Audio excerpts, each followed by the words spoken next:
Hi everyone, welcome back to Babbling Irons.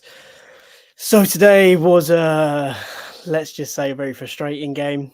Myself and Sloth are going to try and make some sort of sense of the madness, the chaos that was that 90 plus odd minutes. Yeah, it was a tough game, Sloth. What's your initial thoughts on the game before we get into the actual kind of review of the game? What were your kind of initial feelings afterwards? Just incredibly frustrating. Same old West Ham in terms of you get 3 goals, and at any sort of professional level, you'd expect when you have a 2-goal cushion, you learn from that, and there's a bit of security, but you don't just down your tools.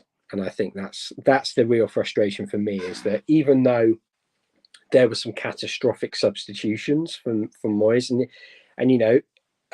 he has to take a lot of the flack that is going to come his way on the chin, because it's rightfully calling him out for the decisions he made. But at the end of the day, there's professional footballers out there, and the way we conceded those last 3 goals is absolutely abysmal. It's pathetic. It's the sort of stuff you'd see on Sunday morning level.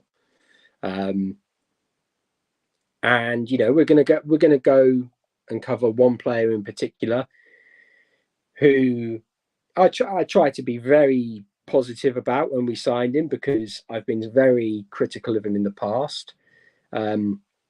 I've been very reluctant to get involved with a lot of the discussion that comes along with him, and I've made my feelings quite well known on links with him in the past, whether it's for the winter bid we made previously, or even the summer move that we tried to look to get.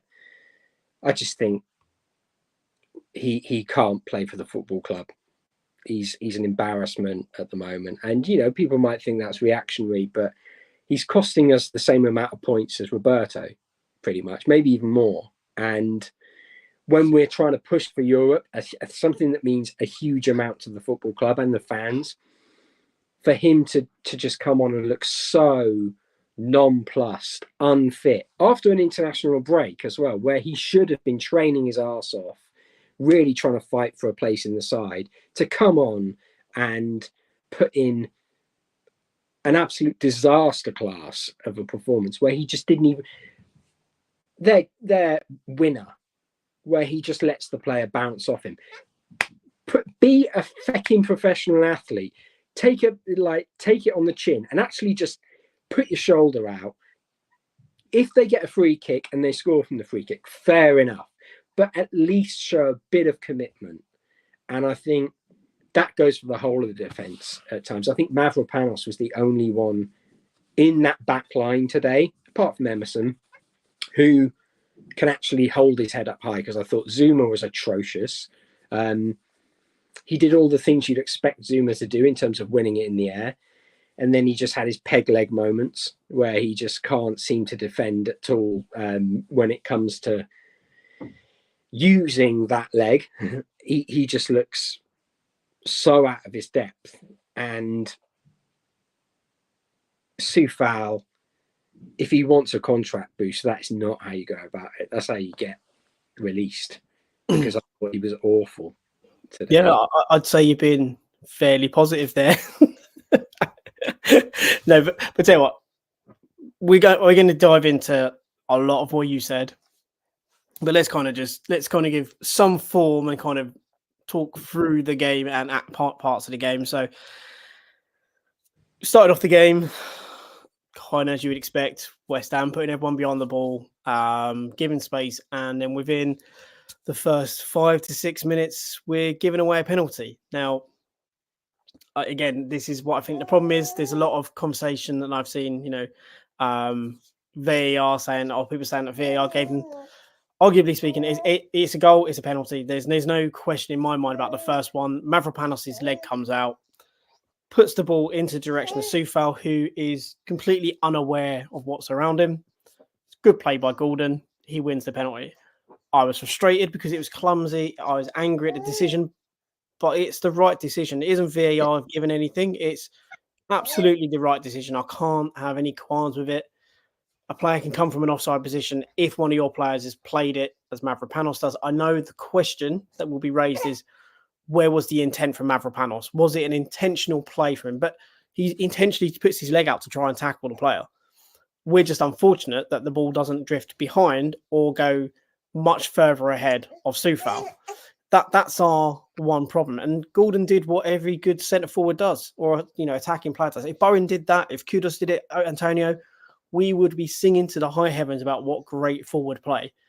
The same applies for the opposition. And whilst I am going to criticise heavily West Ham, I'm going to get it in now because I'm probably not going to do it much throughout this, but huge kudos to Newcastle in this game to come back and win it. Deserve every bit of praise. Wholeheartedly, that second, after they went 3-1 down, their attitude, their determination, the way that they played was top notch. Can't fault it. They had complete and utter guts and they went for it. Considering all of the things that went against them in that game, and they had a lot more than us before anyone says it, they showed real character and a real set of balls on them to go for it and to get the result, and they deserve it. Yeah. However, I'm not going to do any much more praise of that because, quite frankly, there's a lot of annoyance bubbling up in me about the game. But we'll get into those annoying parts because we went 1-0 down. Good penalty by Isaac. I don't know about you. I think it was a nailed-on penalty. Yeah, questionable about the intent, but it's basic defending. It's basic defending from Soufal. He can jockey him. He can just show him. He can show him away from the goal and keep him try and keep him on his feet. He doesn't need to make the challenge, and that's what's frustrating. You mentioned it then. Mavropanos attempts to play the ball, and it doesn't matter whether it's intentional or not, because he attempts to play it. He gets his foot in the way, and they gain an advantage from it, which fair enough. He can come back from an offside position, as you rightly say, but for Soufal to make that challenge is just so ridiculous. It's really poor, and I know at the bottom there people are saying that he doesn't want a new deal. I don't particularly blame him, to be honest, because I think the handling of his contract situation as a whole has been diabolical, considering this is a guy who played for a full season with a hernia, and which he put off to get sorted. I think the contract offer, this supposed increase, is quite frankly abysmal. It's shocking stuff from a club. You should be having a bit of gratitude towards your players who've stuck with you through thick and thin, but also been performing when they're injured. So I don't particularly blame him if he wants to leave. It doesn't excuse the terrible performance today, but if his mind's elsewhere, then why is the manager picking him? That's what it's down to. And again, I think we know why players are getting picked is because there's lack of alternatives. We have Johnson, whose contract is up, who arguably isn't going to get a new deal because he's being penalised because essentially he is a homegrown youth player. But this comes back to comes back to this abysmal contract situation that we're in, and if we're going to make a terrible offer towards Soufal, you at least balance that out by keeping the homegrown and trained player, by giving him a decent contract offer. But we're not doing that. And instead of that, we're playing a stupidly old, out of the physicality and pace that is needed for the Premier League left back in Cresswell. So I just find it baffling. But again, it doesn't excuse the decision making, but this sort of pick and choose and makeshift defence that we've got, where it either seems that people are out of contract, people haven't got functioning legs, or they can't head a ball to save their life or fight off a centre forward in someone like Aguerd, is incredibly frustrating. Because you look at someone like Zuma, and he's been made captain, Where's the captaincy? Where is the leadership that he's shown? Can anyone in the comments, if you want to get involved, tell me a performance from Zuma since he's been given this captain's armband where he's really led, where he's really shown that he's got the backbone to lead a full Premier League side. Because in my mind, he's got no backbone. You know, he's more than happy to throw his arms up in the air. Exactly. And it's embarrassing. He's supposed to be a centre-back, but he's the captain, and we've conceded 54 goals under him. Now, in this situation, yeah, we're not blessed with quality centre-backs, but we've got Ogbonna, who we know is a leader, and he went away to the Emirates and helped us solidify a defence. So I don't understand how the decision making is coming about, whether that's in terms of Moyes himself, whether it's at the top level, which we all know is a disaster class, or whether it is whether it is a problem with the squad itself. There are major changes needed in that back line. And the first thing I'd do is I'd take that captain's armband off Zuma, who quite frankly should never have had it in the first place. And I would give that to, in the comments, rightly said Alvarez. Alvarez should be one of the leading names there. But unfortunately, his discipline, you could question whether he would be the apt appointment. I would almost probably give it to Paqueta and say, look, mate, if you want it for the rest of the season and you want to earn a move to Manchester City, you can be the captain, but you lead by example and take us forward. Show us why you deserve a move to Man City, and we'll happily let you go. So, yes, he can be a bit of play acting, but who else are you going to give it to? Because Alvarez would be a great leader, but the discipline issue, and he's missing games. Can you really rely on that? I don't know if you can.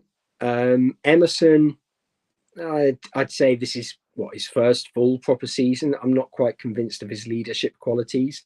Bowen, I really rate him. I think he's a fantastic footballer. Is he a leader?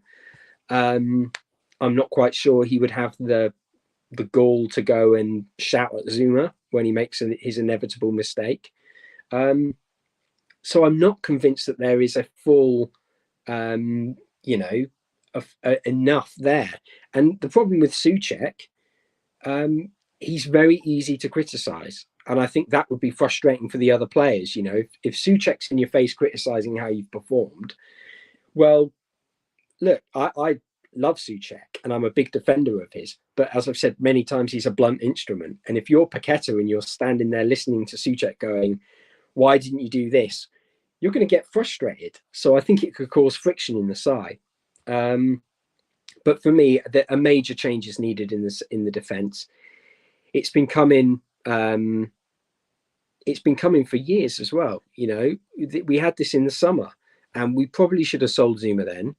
We probably should have sold Aguerd then as well, but we didn't, and we gambled. But as we've said before on this podcast, there needs to be consequences for poor performances, and we're just not seeing it, particularly from the centre-backs. Mavropanos has come in, and he was the only centre-back that I think can hold his head up high. I think he's the only defender that has, bar again in recent weeks, has actually seen some level of punishment for. So that has actually seen any kind of reprisal from having a poor performance and to giving away a goal. It took ages for Aguerd to get that. Zuma has made umpteen ones. As you say, he's not showing he's a captain. Yes, he's a fantastic voice in the dressing room. He's a great character, but that's not resonating on the pitch. He's not. When that went to 2-1, there was no one galvanising those players saying, right, we don't concede another goal. Didn't see anyone seem to take that any responsibility to go, right, lads, we need to get our heads, we need to calm down for a minute. So we need to just do some really simple things, whether that's just clearing the ball out and not trying to play it out, or we need to try and get ourselves on the ball, but we need to do something to change the pattern of the game. And there was none of that. But the frustrating thing as well is that we no West Ham fan can sit here and tell me that they couldn't see it coming. And we were lucky they got 4. That's the honest thing. Yeah. They could have had 6. They could have had we'll more. park that. We'll get to it because Yeah. I'm fully with you. We'll kind of move up to that point where, yeah, the contentious penalty aside, the second one, I don't think had other things gone in another direction, because people were saying, oh, if that penalty wasn't, if we're going to play the if game, we'll play the if game as well, which would also suggest we were losing that game anyway. But anyway, let's go back. So they have the penalty. It's a great penalty by Isaac, and it seemed to kind of wake us up. We seem to, all of a sudden start to get on the ball. From a neutral point of view, you could probably say that first, 45 minutes, which we'll go into in a bit more, was probably very entertaining from a neutral's perspective, because it was end-to-end football. There were a few mistakes here and there. There was some midfield battles. Obviously, Guimaraes, how he didn't get a yellow card for the elbow he gave Paqueta when he was jumping for the ball. But then again, Guimaraes managed to last 90 minutes in the home leg, or the home game, when he should have been off the pitch. There was a good battle in that first 45 minutes, but... Yeah, no, and I agree. I think Anthony Gordon could have been off as well. There was one in particular where he encroaches on the free kick, and the ref should have just, in the second half, he encroaches on the free kick. I think they're still 3-1 or maybe 3-2 down, but he encroaches towards the free kick, and it's incredibly frustrating when you see that inconsistency. And it's exactly the same thing that with the penalties, there's no consistency.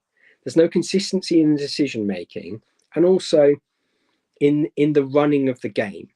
Now, the first one's a clear penalty. It's fine. I don't have an issue with it. We'll get onto the other one later, but the problem is, as soon as I saw it, I think they're going to give that. I didn't think, oh, they're actually going to assess it, and they're going to look at it and look at the points of contact and think, is that clear and obvious? No, it's not. Like it doesn't. I don't have any faith in the officials who run VAR.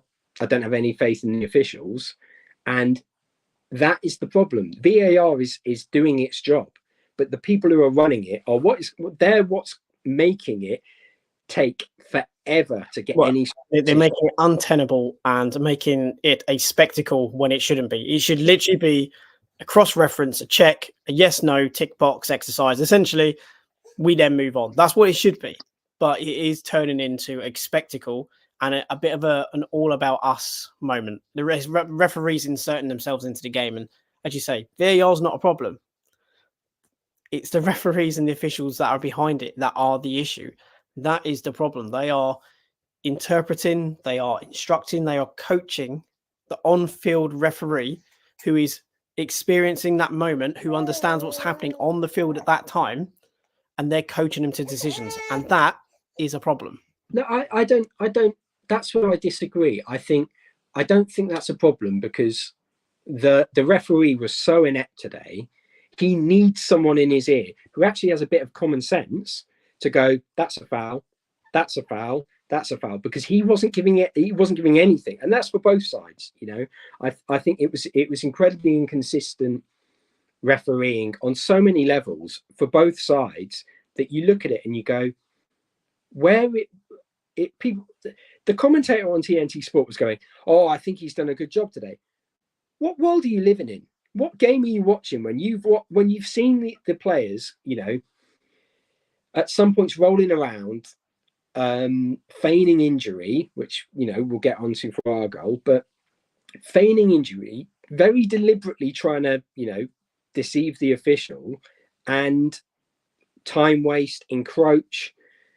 Well, let's say that's why Guimaraes never got a yellow card, because he's very good at feigning injury. He done it at London Stadium. This is something that winds me up something rotten. Just because you get hurt does not mean that you should not be punished for what you've done.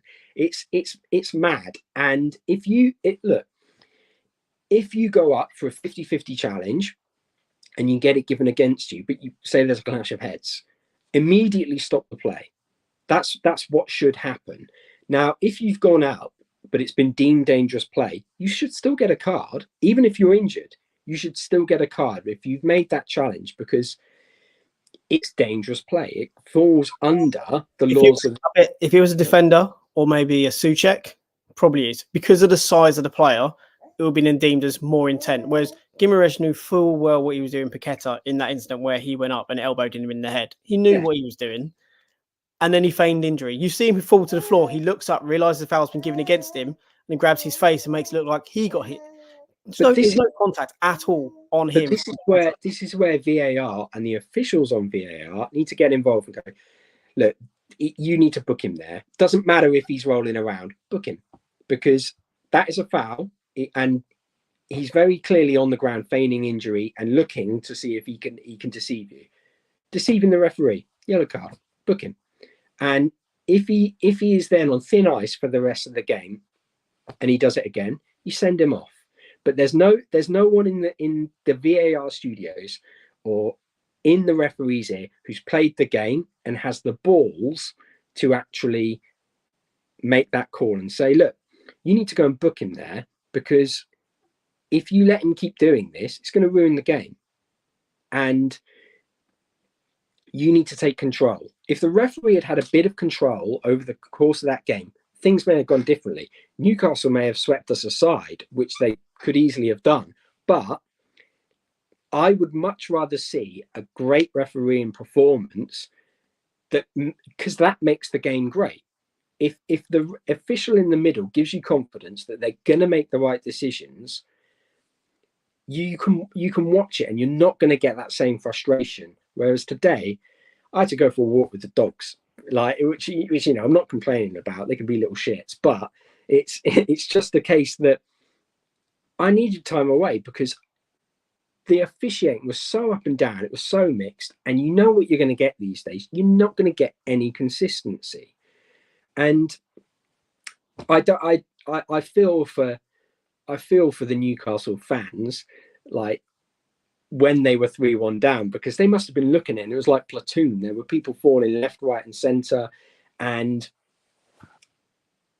it could easily have been a case where they had 2 players sent off, and then they keep having to make changes, and those players get injured, and it's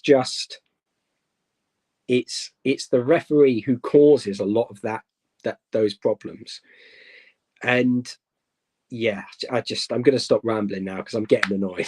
But it's a fair point, Sloth, and you know the ref did have an impact, especially in the first half as well, because there were incidents that he let go where you go, well, that's just an incorrect call.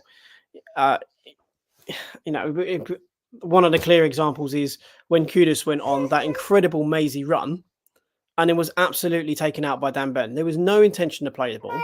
The simple fact that Kudus is essentially clean through. Now, I know people could say, well, it's a shoulder-to-shoulder challenge. Kudus was out-muscled. However, Dan Burn literally just runs straight at him. The ball doesn't change any direction. And then the only reason I think the ref thinks it's not a foul is because at the end he sees Dan Burns' foot out and the ball rolling away in a direction where Dan Burns' foot is. And it's one of those moments where you just go, that's not a 50-50. There wasn't an intention to play the ball. Look, he has to take the player first.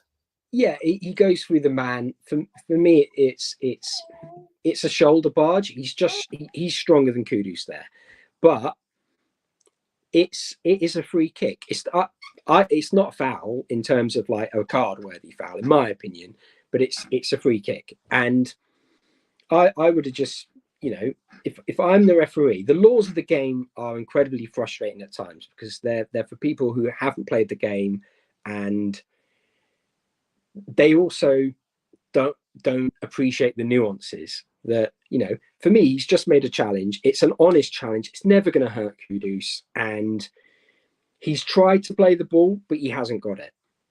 I think it's the position of the pitch and the context. He was last man. I wouldn't have said a red card. I think it's a yellow card. No. Last man is a pet hate of mine.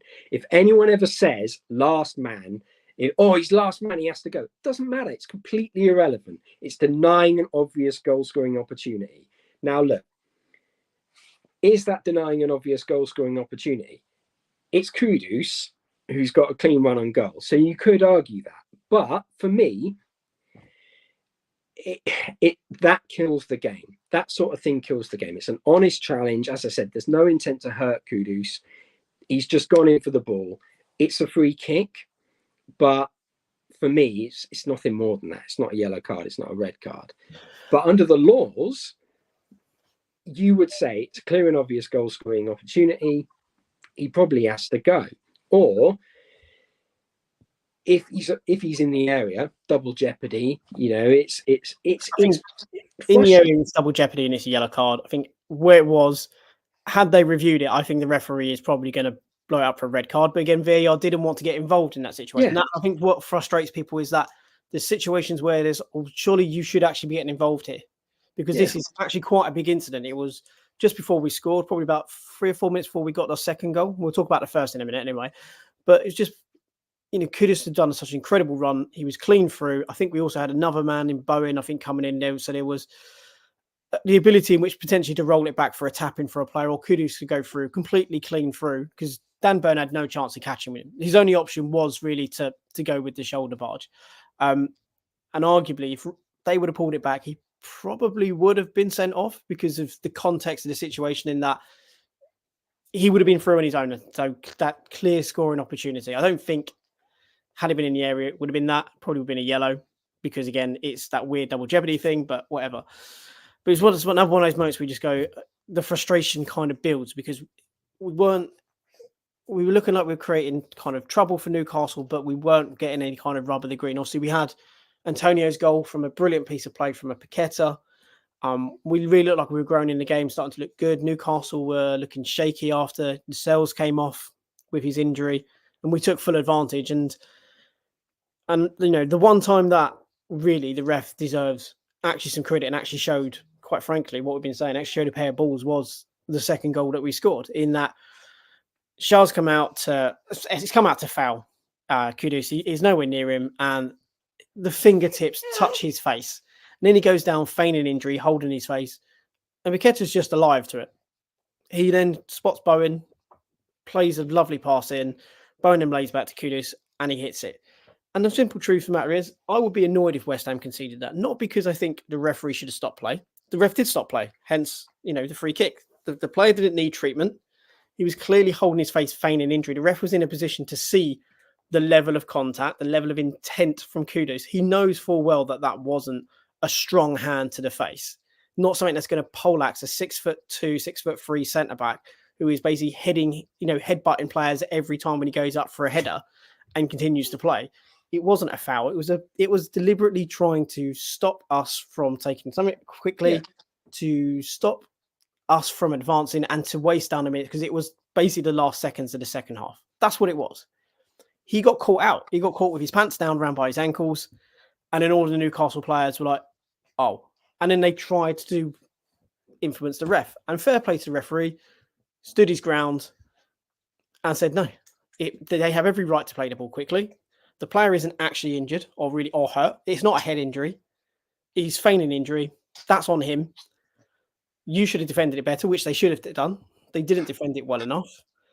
And it was a really good goal from us. So I don't have a problem with it. Even if it was on the other way around, I'd be annoyed at our players for not taking responsibility in that situation, and annoyed at our centre-back for essentially trying to con and kid rather than play in the game. People might say, it's a head injury because he's clipped his head, he's gone down. It doesn't matter. It's not there's no way you can tell me that is an actual injury. It's what it is. It's deception. It's trying to cheat the ref. It's trying to, as you said, delay the restart. Now, again, delaying the restart is a bookable offence. Now, it's either that or it's simulation, because he's gone down. And as you said, if you're a 6 foot plus centre back and you get that on your chin and you go down rolling like that, you should be embarrassed. Like it is absolutely disgraceful. The fact that you would do that instead of actually going, right, I'm going to bust the gut and try and get back. I'm going to get back on my feet and try and run as quickly as I can, because Paqueta does ask the referee if he can take it quickly, and the ref says yes. Now, he's been caught out, and that's exactly what we need to see more of. But what we should have also seen is the ref go, I know full well that you weren't injured there. And he should have said to all the Newcastle players, I've made the decision. If you come up and speak to me again, I'm going to give you a yellow card. Doesn't matter what, This has happened. if you don't like it and you're going to argue with me, you're going to go in the book. That is what a strong referee would do. That is like, we used to have a referee on Sunday league level. Now I used to play for Finch Hampstead, and we had Gary, the old QPR boss. He was the A-team manager. Now the referees in that game were generally a little bit older, so they couldn't keep up with play. But one thing that they did do is they didn't take nonsense. I'm not comparing the level of officiating in any way or the level of the game, but these referees do not command respect, because they act as if they're better, they're holier than thou, and they stand there and they go, when a player is shouting at them in the face, to get respect, what you need to do is you need to say, don't talk to me like that. If you do it again, you're going in the book. But Kalina, I know it's a bit of a tangent, but prime example, the guy who turned around, he was a player on the floor, he'd look at them straight away, arms out, get up, and we'll go over the player and stand over the top of them, and literally stand over top of them and scream at them to get up. It's like, I'm having none of it. And players didn't do it. Yeah. Listen, Beckham always called him Mr. Kalina. That's what players used to do. That's how much respect. And people didn't feign injury because they knew if he felt it was, he's going to play on. And all of a sudden, your teammates are going, he's told you not to do that, and you've done it. It is so easy to bring that back into the game, to bring that back into the officials, because these guys absolutely love themselves. Like, let's not kid themselves. And that's not a slant on them. It's not a slant on them, you know. They take pride in what they do. Fantastic. But the only reason you're a referee, and I speak as someone who was a referee, is because you want a bit of control over the game. You want to see a good game of football. Why you're not giving out more cards for when players are literally shouting in your face and arguing with the decision you've made is beyond me. Because you can take a hold of the game by the scruff of its neck and say, if you're going to argue with me, you're going to go in the book. And if you keep arguing with me, you're going to go back to the dressing room. And plenty of players today could have done that. Plenty of players in the game today would be sent off. They would be far, far greater ramifications. Even that, you know, how many times this season have we seen players going waving an imaginary card and not get booked? It's so inconsistent, and that is part of the law of the game. If you wave the imaginary card, you should be in the book. Why is it not happening? I say that as someone who watches Paqueta do it all the time. You know, he goes like that. Oh no, absolutely. But my response as a referee, and I think every referee is, you want a yellow card? Fine, there's your yellow card. Yeah, and it's for you. Do you want another yellow card? Continue, because I will give you it. It should be a simple matter of no one asks for a yellow card, because if you do, I will give it to you. If I deem the other player deserves a yellow card, I will also give them the yellow card. However, it has to be a matter of you can't be asking and trying to influence. Yeah, and I think that's the annoying thing is that was a really good decision, and I was thinking, right, he's gone on from that, and hopefully in the second half we're going to see this referee try and stamp his authority on the game. He's going to take a bit more control, and you're going to start seeing cards. Because look, people can complain all they want that sendings off ruin football matches. They don't. Players making stupid challenges and doing stupid things is what ruins a football match. If your team lose because a player's been sent off in the first minute for making a stupid challenge, well, that's on your player. It's not on the referee for sending him off. And Andy Gray used to wind me up something rotten when he'd go, oh, the referee's not given that because it's going to kill the game. It's like, it doesn't matter. What he should be doing is stamping his authority on the game and giving a red card straight out the gate. If someone has committed a red card offence, you give the red card. It doesn't matter if they then have to sit 10 men behind the ball and, you know, defend for the 90 minutes. If they concede 4 or 5, give that one incident. But if you don't give for that moment, you'll open up the floodgates for it to happen again in other points. Then all of a sudden, it's the moment you then give that and another one, all respect and authority is lost, because it's, hang on, mate, why did you not give that one? Why have you given this? Yeah. And then you put yourself then into a corner. Yes, I understand the point where people say, well, if you give one yellow card, then you open up the floodgates. Like, no. Sometimes you give an early yellow card. You make the point to all the players that I'm not going to tolerate this. this is making go. And even if he goes, I've made an example of this one because I don't like the tackle, but I'm making it very clear. This happens again, there will be other cards. And I think that's sometimes what we don't see. And as you say, there's a lack of respect for referees, but I think some of that is brought onto themselves because you say they act sometimes above that. There's not necessarily enough explanation. VAR is a problem in that it just seems far too, I guess, disguised as to what's happening. Nothing's really transparent. And we're frustrated as fans. Also, you can see players are frustrated. And, you know, in fairness, as I say, the ref did the right thing on that second goal for us.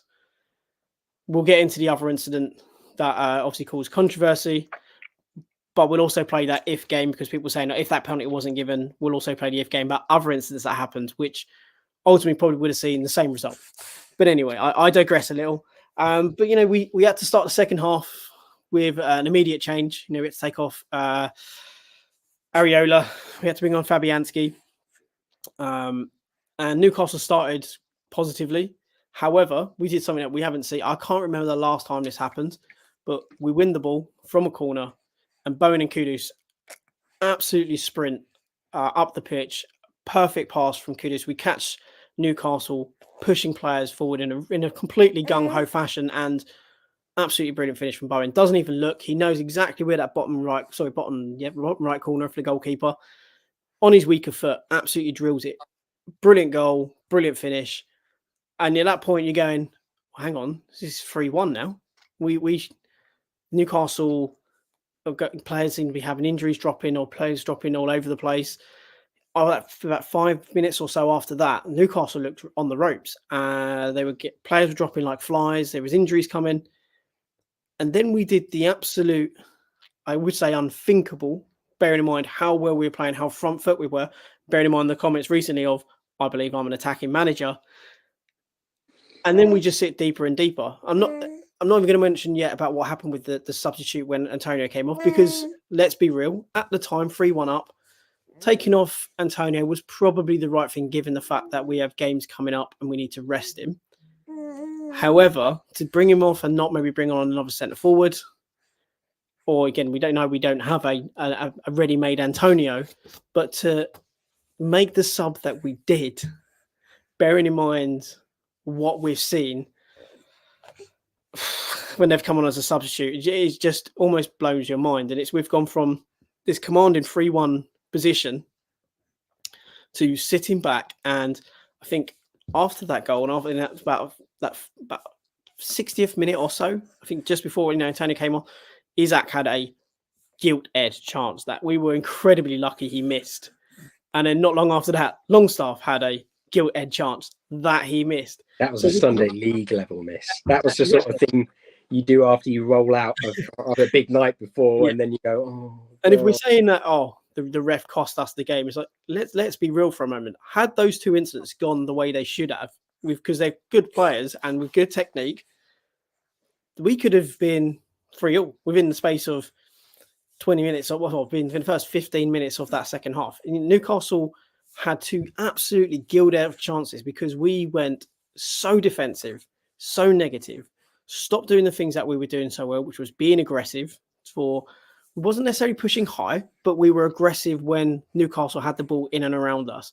And we made it difficult for them to kind of create. We kept pushing them wide, but all of a sudden, our shape seemed to go. Soufal seemed to struggle more and more as that game went on as well against Gordon. And it just started. Someone messaged me going, I'm getting a bit worried. I was like, look, if they get another goal, they're going to win this. Yeah. And, I was not saying that mystic Meg, but it really just felt like that. I was trying to be really confident, and I was chatting in the DMs. I was like, no. If I believe that that's going to happen, and I was in my head, I was like, I can't even let myself think that it's going to happen because it will happen. Of course, I knew it was going to. But I'm just like, no, trying to think otherwise. But it's just same old West Ham. And as you mentioned, the big difference between us and Newcastle is that we have a great attack. We have a fantastic attack. However, they have a world-class forward. They have Alexander Isak, who is sensational when he is fully fit. And, you know, he missed that chance, but he took it personally. And then, you know, he went forward and he was causing us absolute nightmares. And that's the difference between a club who've just been in the Champions League and have taken PSG to the sword and a team who is pushing for Europe. You know, we have consistently said on this channel, we are lacking a centre forward. Doesn't even have to be an Antonio mould. It just needs to be a top quality centre forward. And people can say that Ings is that, but he doesn't fit the mould of a top class centre forward. He scores goals, which is great, but you couldn't play him for 90 minutes in our system and expect the same results. Now, the numerous players that we've been linked with in the past made these phantom bids for Nunes, Moffey, you know, even Dominic Solanke in the summer. Any one of them, we are looking at, you know, an extra 6 points. We are looking at an extra 9 points. And we are winning the games that we're dropping points in. Now, look, this is the same old story, and people will say, oh, it's a mixture of all these things. But when you are in a position like January and all the recruitment team are telling the owner, we need this, we need that, we need that. January has come back, and yet again, however many times, we're going to keep saying it. If we get knocked out of Europe, we're going to keep saying it. If we finish out the European spots, January is the big spot to blame, because there's no other way of looking at it. The dramatic dip in form that we've had could have easily been tackled just by bringing in quality recruitment. And I know January is a tough time to do that.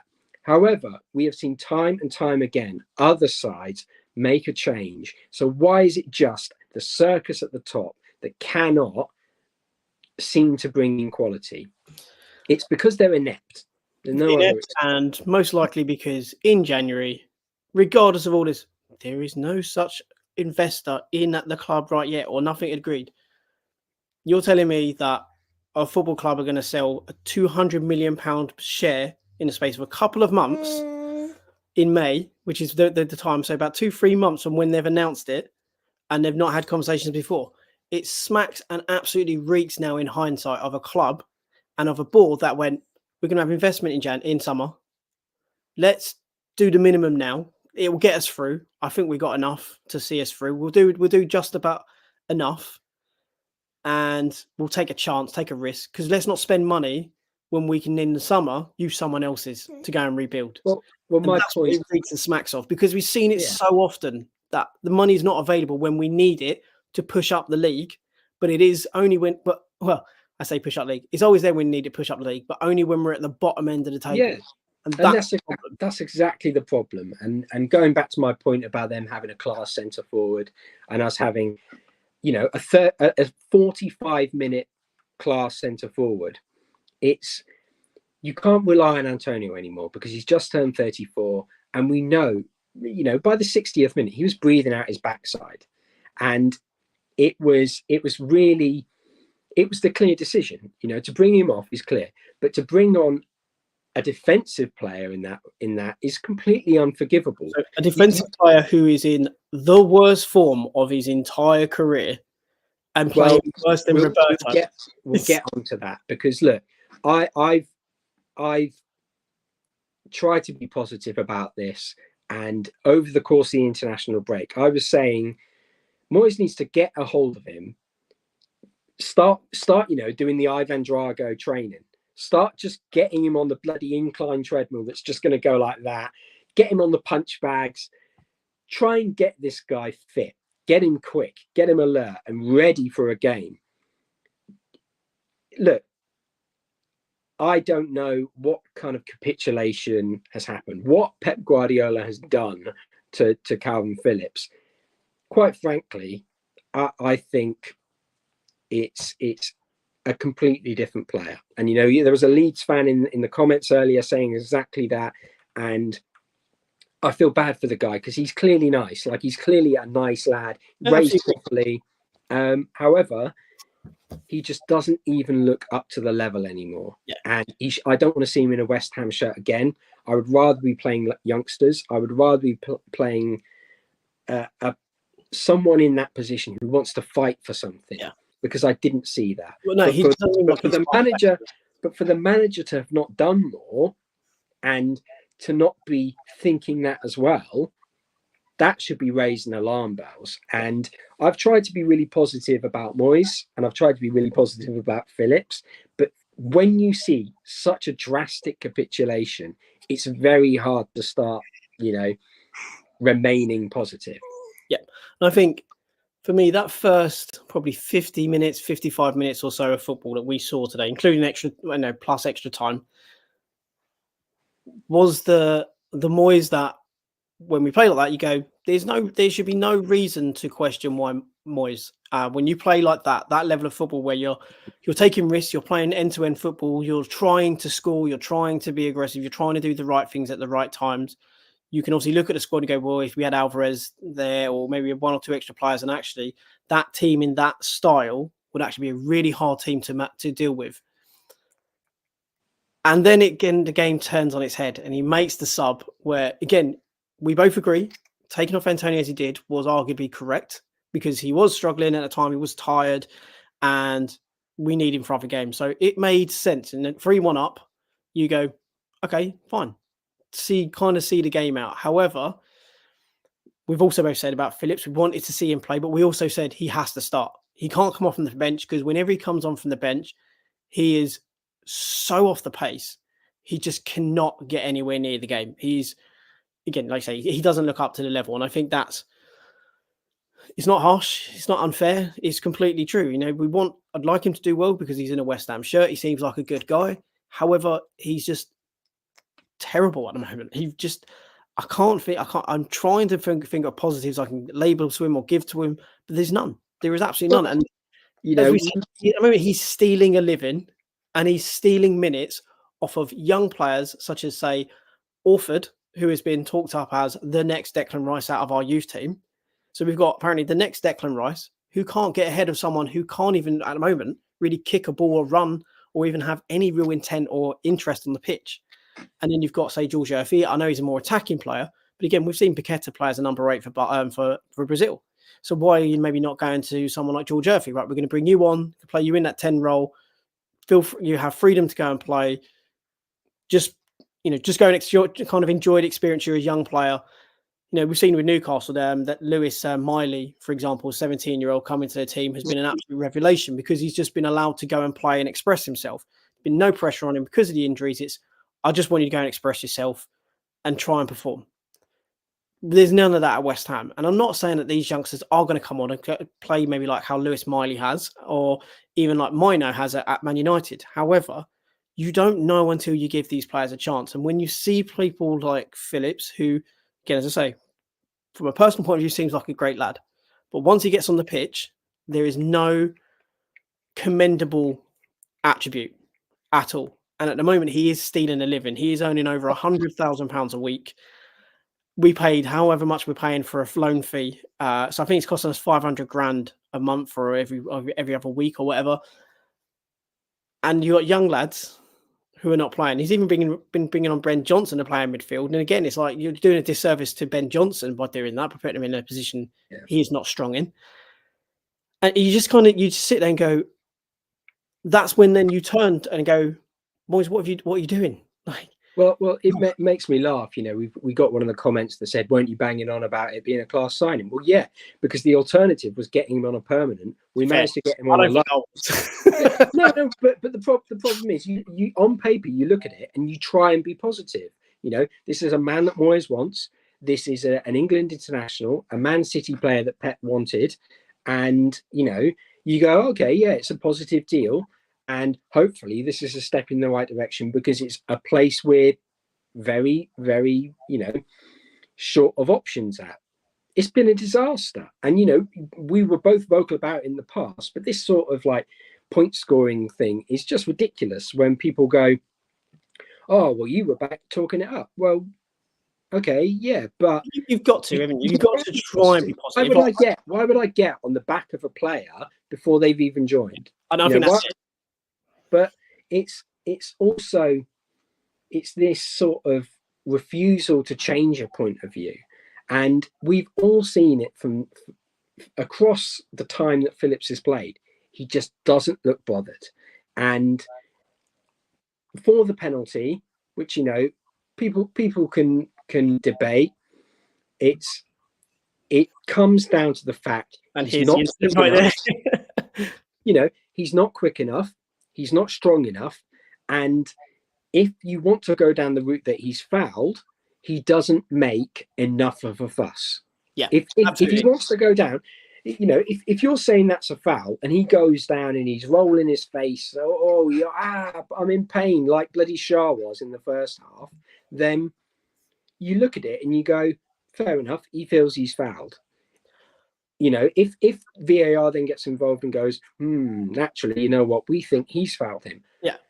Then you hold your hands up. I But think that's the problem. If he goes down, grabbing his ankle, he probably does get the foul against Gordon. I understand where people come from in that Gordon gets in front of him, and if he goes through the back of him, then it's a foul. But because he's turned and he's facing Phillips, all he's doing really is trying to initiate contact as opposed to thinking. Ultimately, it's again smart attacking play. He's put himself between him, the player, and the ball, and he's got kicked. There's no two ways about it. He's been kicked. He's been fouled. Yeah, you could argue that Phillips is, the one being fouled because the way that Gordon has initiated contact. However, one player goes down like he's been shot. The other tries to be honest. Now, this is the point, right? If you're honest, fair enough. But the truth of the matter is, honesty doesn't get you anywhere, especially when you see another player go down. And from Gordon, at the end of the day, did a good piece of attacking play. He got in front of the player, initiated contact, got fouled, and he left the referee with a decision. This is something we've said constantly. Regardless of what you think about the situations, don't give a ref the opportunity to make a choice. Because the moment you do that, you're almost asking for trouble. And we are probably the club who has seen more than anyone a fair share of VAR decisions go against us in these kind of situations. And whilst I think it was soft, the fact of the matter is, Phillips has kicked him. Phillips hasn't then tried to go down or feign injury or grab his ankle, saying that he's the one who got kicked as he's trying to clear the ball. And I think at the time, the referees also probably thought that Phillips has got a toe on it, which is why he didn't give. I don't think he initially blew for a penalty. I think he let the game go, and then VAR called it back. So that's when I kind of look at it and go, but that's the point, right? It's if you'd have gone down, looked injured, you probably would have got it. Obviously, we've seen with Areola this year, with we'll see McBurney, that doesn't always go in our favour when our player gets injured, however. But again, it's one player used, and maybe you can argue the dark arts in which to engineer, get a penalty. But I think shoe on the other foot, we're sitting there commending great attacking play, and he's been murdered for a penalty. So I think he has to challenge for that. He has to challenge for that. If he didn't, the Newcastle fans would be saying, "What the hell are you doing? You should be getting stuck in. What are you doing? You've got a chance there." And Phillips is just so slow to it. You can tell he's a player who's not had a foot who's not played football in such a long time, because he just sort of bimbles about. Now, yes, his name's completely gone. Gordon comes over the back of him. However, if that's it, he should be aware of Gordon coming from behind him, trying to get his body in the way. Yeah, he should be turning his body to try and shield the ball. He's just in his own little world, and he's thinking, "Oh, I can pick a pass that's up there," and that's why he takes such a big kick to it. Is because he's going to try and play a ball. It's absolutely pathetic midfield play, and it's something that you can't coach if the player's not willing to listen. So I'm not going to complain about that penalty. It's a good penalty at the end of the day from Isak, and we've invited it on ourselves. But from that moment on, you should Zuma should be grabbing Phillips by the collar and saying, "You need to wake up and you need to do more, because at the moment you are embarrassing us all. It's a shambles. What are you doing?" And if Phillips can't handle that, he can't handle that, and he should get off the pitch and he should go back to Manchester City. But That's what a captain should be doing. He should be saying, you need to wake up now. And obviously he didn't, because for their equaliser, we'll get onto it now. Yeah, like, and Alan made a great point. Again, like, Newcastle fan here coming in peace as well. But no, he's right. We took advantage of one of their players feigning injury. We took advantage of the situation and got the goal, and it was right. Gordon did the same thing. He took advantage of the situation to win the penalty, and Isaac once again dispatched the penalty, and it's 3-3. Before that, Newcastle gave us warning signs. They were making it very clear in the game that this game it's not done because we sat back so much. They had those really good opportunities to get their penalty, and then the defense goes completely missing. Zuma has zero pace. Once again, Soufal caught in no man's land. He completely just passes over Barnes as if like, you take him. Like, I'm not going to really bother. And let's face it, Soufal got very lucky in the first half with Gordon just missing a header. So we can play this game that VAR cost us. No. Our own inability in which to act like professionals and see out a game cost us. The referees had an impact, but it was our own inability as a professional football team in which to professionally control and see out a game. In a game where our opposition and our opponents have had so many injuries and injuries in the game, and yet we still had the inability in which to control it. Even their centre-back Shah was arguably at a point where he might have had to come off, but only didn't because they had 10 men. He was about to come off, but Almiron had a worse injury. So Almiron, so he had to come off. So the simple fact of the matter is, you can say VAR cost us, but it had an impact. But a 3-1 to turn around and just blame it on the ref is completely giving the manager and the players an absolute get out. Everyone in West Ham is to blame for us ultimately capitulating for it to go 3-3 and then go 4-3. Newcastle, as I said at the start, deserve all the praise in the world for their attitude, their confidence, and their ability in that second half. However, it's laughable and embarrassing that we allowed Newcastle to show that. Well, I mentioned it in the preview, and I said about, there's been a lot of criticism, particularly at Bournemouth, of Howe's management of injuries and his training sessions, and, how players warm up for a game. And we saw that today, but you have to really commend Newcastle for not only having those obstacles in front of them, but overcoming them. And the management to make those changes and keep making changes when they backfire is something that Moyes just cannot do. The fact that you can change a game like that with your substitutions and the squad that you have, however limited it is something that Moyes just cannot do at the moment. Well, we saw in the Aston Villa game, didn't we?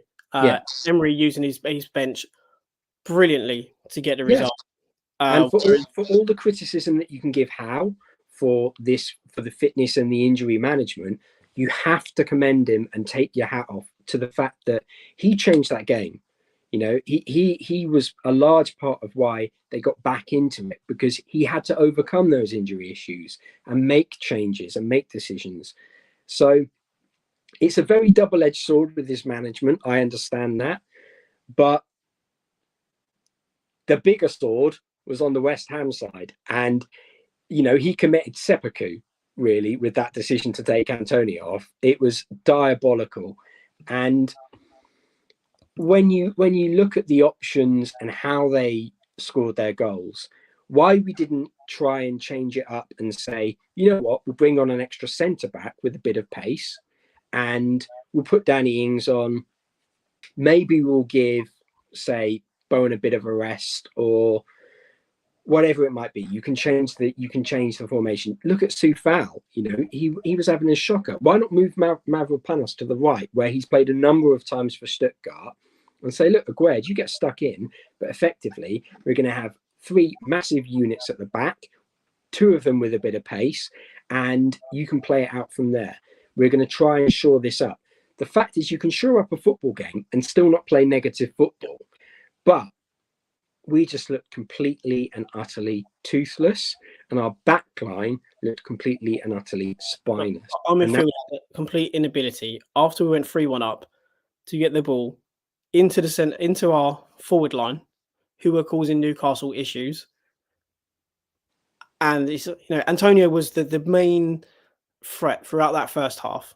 yeah, Owen and Kudus hadn't really done a great deal until Kudus did his incredible mazy run, until he got his goal. And then, again, Kudus with setting up Bowen. They hadn't really got into the game because they had to do quite a bit of work. Obviously, there was a point raised about Bowen allowing essentially Gordon too often to be 1v1 against Soufal. Now, I agree, he allowed that far too much. However, you also have to, at times, be expecting your defenders to play 1v1, especially if you also want to play in transition and you also want to take advantage of the fact that their player is not going to go in the opposite direction. So you want to kind of say to your winger, trust just your fullback, and if we can get the ball, we can release you, and then you've got a free run at their fullback as well. So in some ways it's tactical, in some ways it's a player has to be a bit aware in game that a player is struggling and get back in to help them a bit more. And in, I think Soufal was probably he had a bad game. He struggled all the way through. Obviously, the third goal was Barnes just coming from the left-hand side to the right-hand side, pretty much completely unchecked.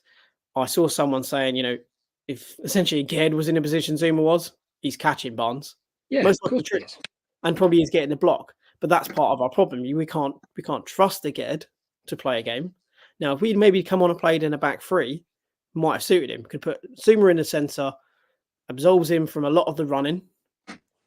Yeah, sorry, Richard. I'm in my living room. The lights are already across the room. That's why my light is gone, and I'm not getting up because I have Mike's exiled himself to a cave.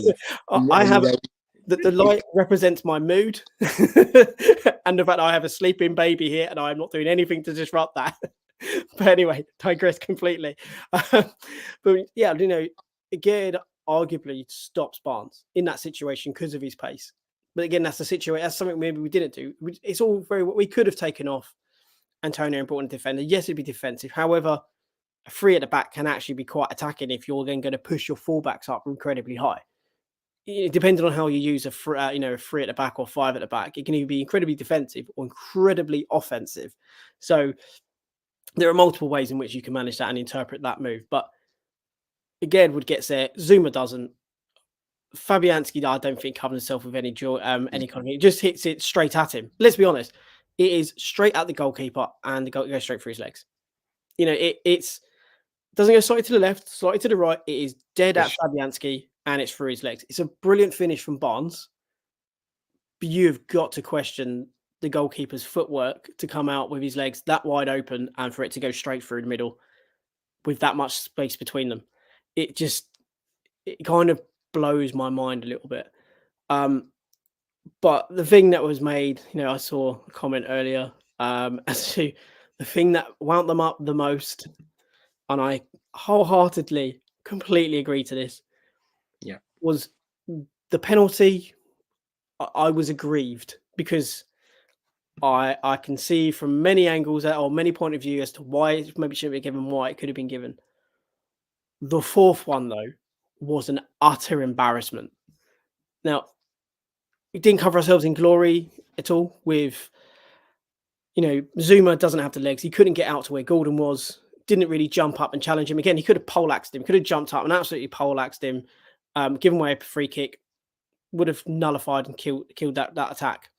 Would have been a yellow card, but fine. Sometimes you just have to do it, right? You just have to do the necessary, and that sometimes just foul someone.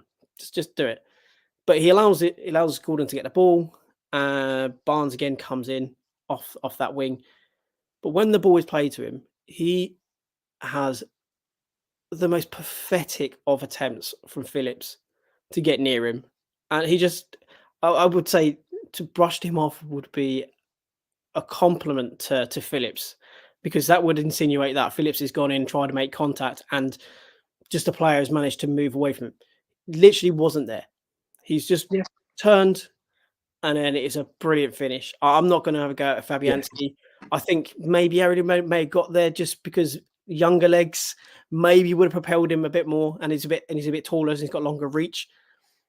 But it was an absolutely fantastic. And at that point, when that went in, I just sat there and was like, we got what we deserved. We absolutely, the way we played at 3-1, we got what we deserved. There you are.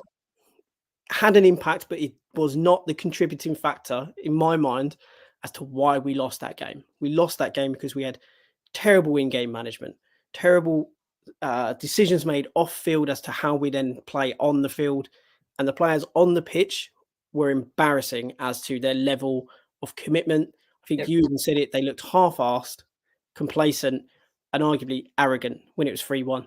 The incredibly frustrating thing is if Phillips goes in there and gives away a free kick and they score the free kick, which they're more than capable of doing, then you look at it and you go, okay, look, he's tried to shore things up. He's tried to he's taken one for the team. He's exposed there on the edge of the area. He can get a shot and he's stopped him doing that. He scored a free kick.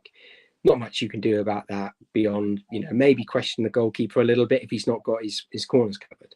However, to just let the player ghost past you, not stick your shoulder in and, have a bit of backbone about yourself to actually make a challenge, because I'm not even going to call that a challenge.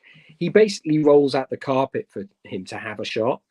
And it is absolutely embarrassing. It's why I never want to see him in a West Ham shirt again, because I would think Moyes would be fuming at that. I would think he would be pulling his hair out, because how do you not, as a professional footballer, think alarm bells are going here, I'll make a challenge? You just let him walk past you. I can see why Pep Guardiola's letting go. It's an absolutely shambolic decision from a player who has played a far higher level and should be performing at a higher level, but wouldn't look out of place in a Sunday League side at the moment. He is unfit to wear the shirt. He's unfit to wear any Premier League shirt, to be honest. He looks that poor. And look, we can sympathise with some of the struggles he's having and he's been vocal about. But to perform like that when you're on the pitch is absolutely unacceptable. To perform like that when you're apparently wanting to be part of the England team for the Euros, and saying that I need to go back to basics, I just need to work hard, and I know if I work hard and do the basics, my form will eventually remain. Well, he doesn't look like he's working hard. He doesn't look like he can even do the basics. So in fact, what is he doing that is deserving any minutes whatsoever, other than the fact then there's probably feels to be an obligation to play him because he's earning over probably 125 grand, I think it is, a week, or probably even more than that. And he cost us £3 million as a loan fee. He's beyond that. The worst signing we've ever made. And I've seen Fabio Neresco, and that was a terrible signing. And it's so frustrating because you want to try and be positive about these players, especially players who, you've seen glimpses of quality from. But he is so far out of his depth. There's so much money involved, but also he's costing us so many points that you look at it and you go, this is a disaster. It's Roberto levels of incompetence. And whereas and it cost us a goal almost every game he's played, or got a red card in one of them. So he's probably cost us, let's just say conservatively, 9 points. And you think, I mean, I would be cancelling the loan. I just think he shouldn't be anywhere near the squad, because what's he bringing to it at the moment? Other than players looking at him and going, I can't trust him. I can't trust him to make a challenge when he needs to. How can you trust that player? And we've seen players before with Souček. You can see they've not trusted him in possession, which like last year, and they didn't want to give him the ball in the patches this year. Yeah.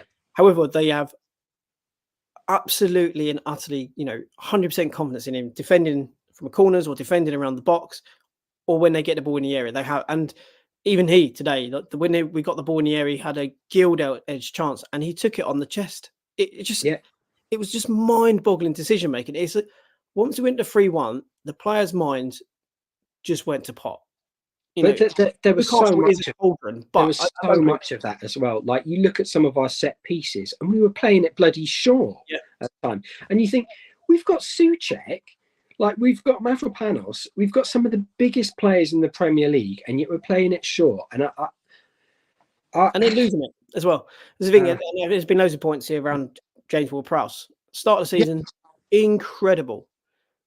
Now he's playing like the player that me and you turned around at the start of the season and said, "This is why I don't want £30 million spent on him. This is why I'm worried about James Ward-Prowse." It's one-paced, it's sideways, it's backwards. He can be a liability defensively. I think one of their goals came because he decided to let the ball bounce rather than trying to jump up for a header, potentially getting caught with an elbow. He's weak in, duels a lot of the time. And we've said it. If you're going to play Ward-Prowse, I'd rather him play in the 10 position, because then we're not having to rely on him defensively. We maybe lose something because we have to play Paqueta maybe as an 8. However, there are massive problems. And could you imagine if Paqueta was in Phillips' position for their goal? Oh, Paqueta would have lumped him. Like, there is no way he's getting that shot off if Paqueta is there. And I go back to my point about other players trusting him. We saw Souček have that same sort of issue. But the problem is, when a lone player is in that position, you're not even sure they're going to be there. So why are we even risking it? It's mind-boggling to me. And as I said, I would just cancel the loan. And this is why take it on the chin and say, look, it's failed. Phillips, thank you very much for nice video when you signed and being nice to some fans, but this isn't working. This is why I say again, he's stealing time from youth players. These youth players who could be an integral part of our squad next year, they could be getting minutes, 20 minutes here or there, showing their quality, or even just a little, at least showing quality enough for a championship team or a League One team to take a chance on them next year, either as a loan or a permanent. However, but they would at least be able to go out, play for West Ham, and most likely would give a lot more than he would. And also, if they start performing, you're potentially going, I don't need to spend money next year on this position. I've got a player that I can develop. Look what happened in the Freiburg game when we actually, gave a youngster a chance.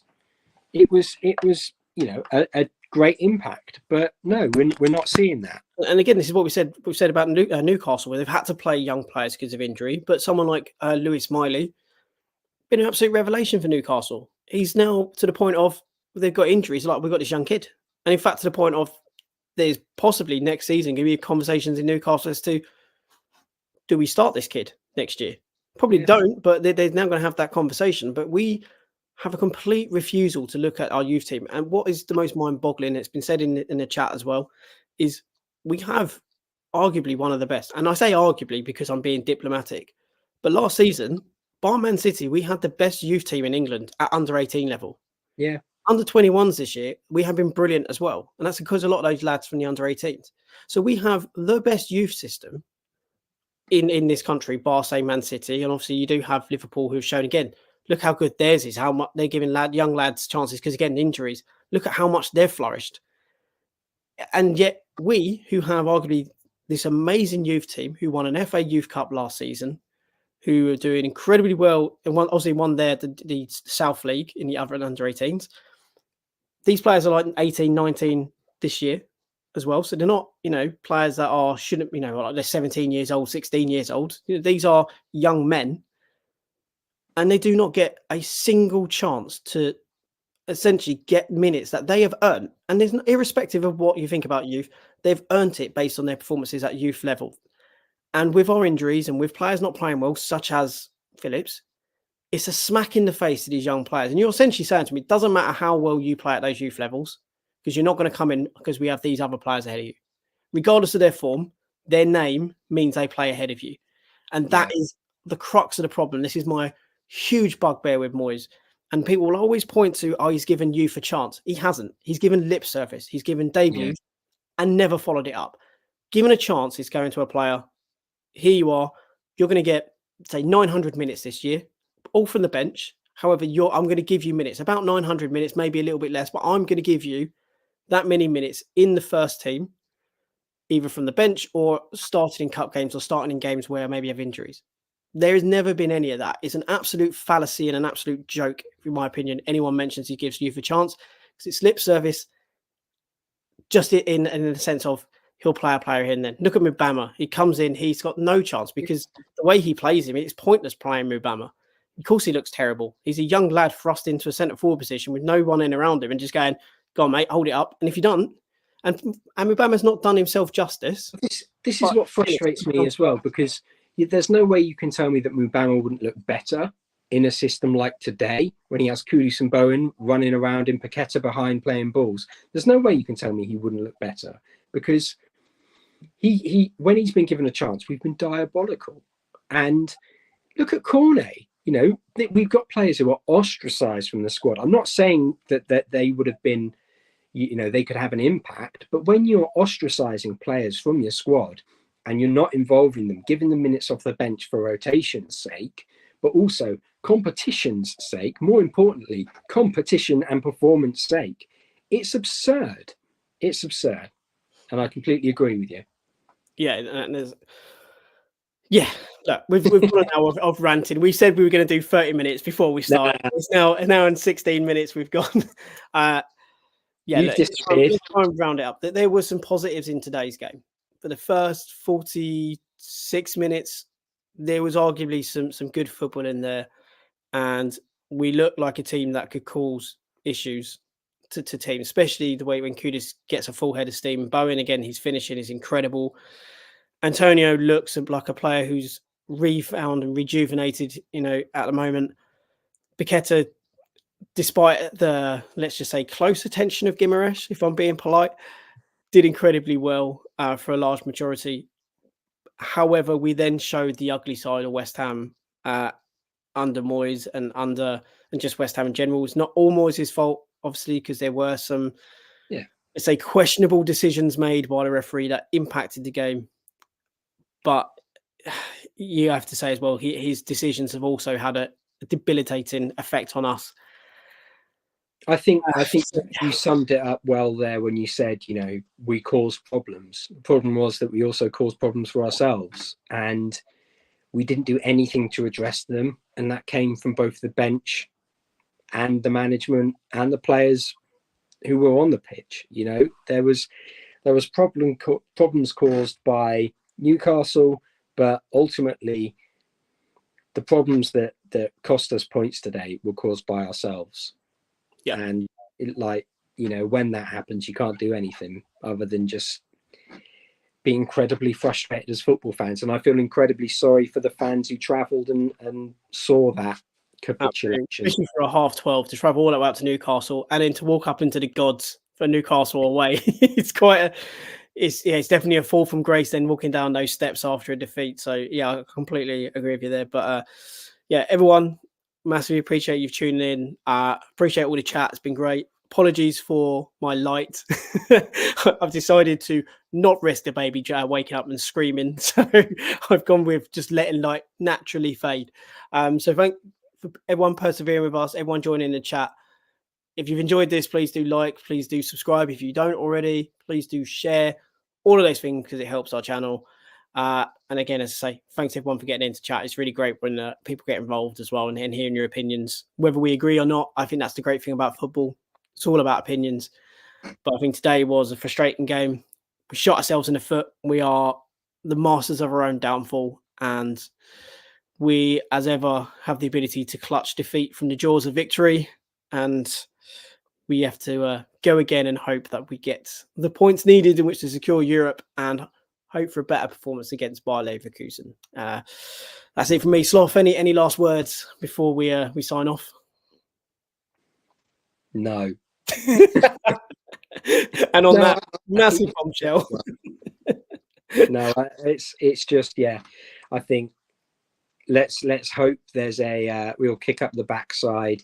And if there's not from the management, then I think there will be from the fans. Yeah, absolutely. So, I think it's fair to say that we deserve better than what happened today. But let's see what the next game brings. And let's hope, come Leverkusen, we turn up and we play like we did against Sevilla and Leon in that second leg, and we do something that no one's done to Bayer Leverkusen, which is defeat them. And then let's hope, obviously, in the league we can keep a run of form going and win more than we lose. So until the next time, everyone, thanks for watching. And as ever, one last thing to say, Sloth, and that is, come on, you Lions.